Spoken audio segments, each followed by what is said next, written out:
Here in London, former British Prime Minister Gordon Brown will be making his first speech back in the Stronger In campaign. He joins us now.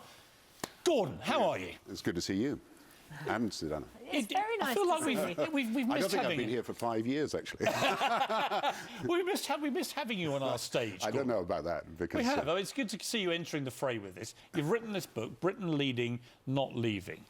In all the noise of this debate, and you've heard it, you know, this cacophony of noise and threats and scaremongering and so on, what do you believe are the simple, clear, key points that the British electorate should think about when it comes to where they vote? Well, I had to deal with these questions, and I said we shouldn't join the euro. So I don't support Europe, right or wrong.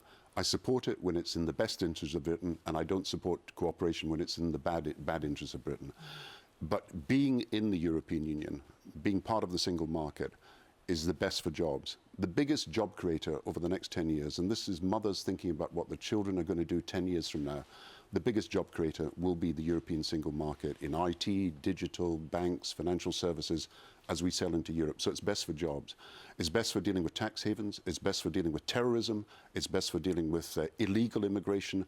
And I think it's best for dealing with having sort of minimum social standards that everybody can adopt. You raise at the end of that the question of immigration. And before the referendum was announced, you wrote that one of the biggest arguments by those who want to leave the EU is about immigration within the EU.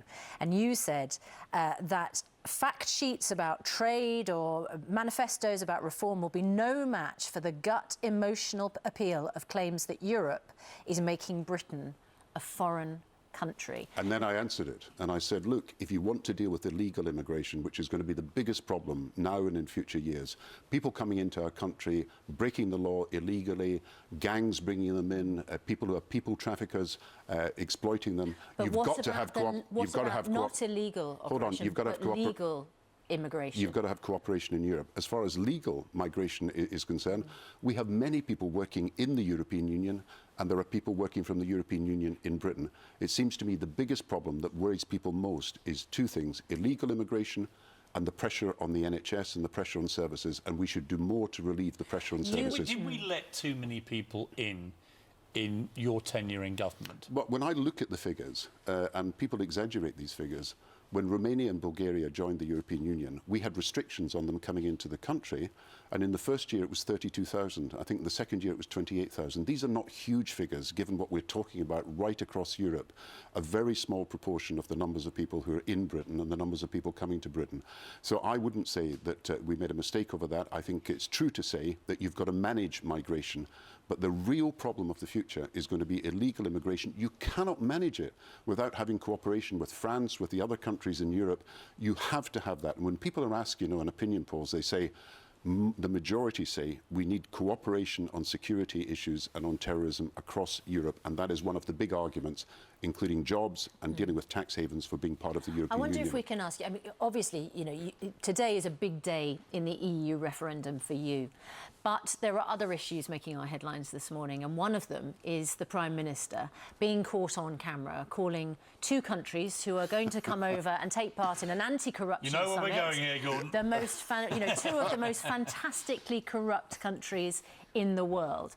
Now, you've been a leader. You have also been caught up in your, you know, gaffes where you haven't realised that you've been caught on camera. That was 6 or 7 years ago. Yep. YouTube never forgets. And I know when you make a mistake like that, it's not usually intentional. And I think the idea that this was intentional seems quite remote to me. What do you feel on the point about? I mean, David Cameron said that Nigeria and Afghanistan, the two most corrupt countries in the world, and yet we're giving them in foreign aid nearly £500 million a year. Should we be to such corrupt countries?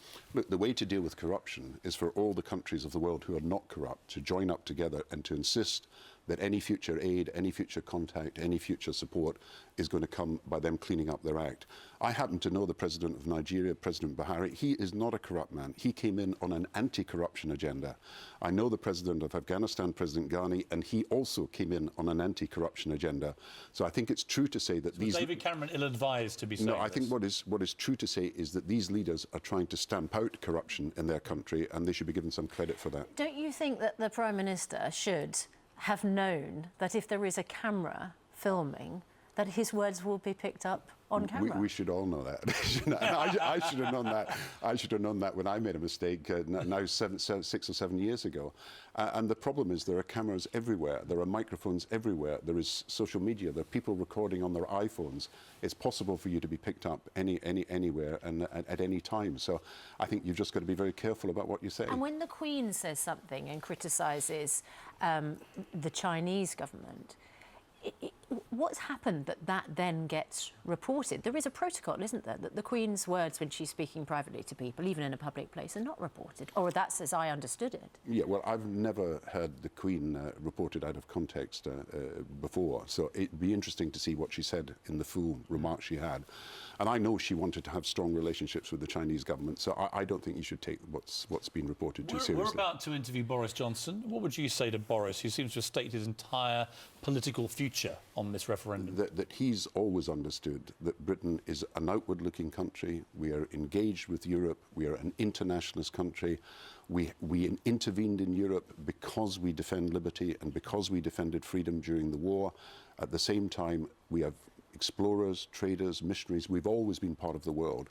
And I think this idea that you build the future by disengaging with your nearest neighbours and by walking away from something that has given us peace for now 60 years is something that even he, in his thoughts, without being on camera, and perhaps his private thoughts might be recorded at some point, actually believes that we should be in Europe.